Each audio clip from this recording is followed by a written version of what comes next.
caught in a lie. I should have known something was off the second he texted me, "Can't talk tonight, I'm at my mom's funeral." It wasn't just the suddenness, he hadn't mentioned she was sick, let alone dying, but the way he signed off with a crying emoji, like grief was just another mood to post about. I spent the evening staring at the wall, guilt gnawing at me for not checking in, until my phone rang around midnight. His mother's name flashed on the screen, and when I picked up, her voice was chipper, even a bit flirty, as she laughed and asked if I knew why her son was out with such a pretty redhead at a downtown bar. I felt the world tilt under me. I asked her to repeat herself, making sure I wasn't dreaming.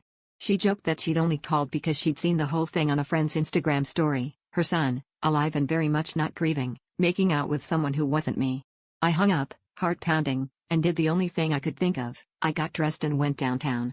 I found him leaning against a wall, his arm around the same redhead, both of them laughing like they didn't have a care in the world. When he saw me, his face went pale. I didn't scream.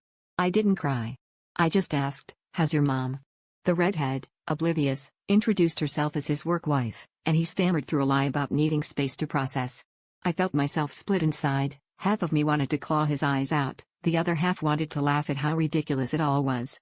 I left him there, standing in the street, the lie unraveling around him like cheap thread. But here's the twist, I realized I wasn't angry at him as much as I was at myself.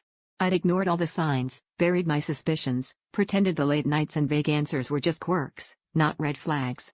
I wasn't just betrayed, I was complicit, desperate to believe in a love that never really existed. As I walked away, I knew the real funeral was for the version of myself that still believed his lies.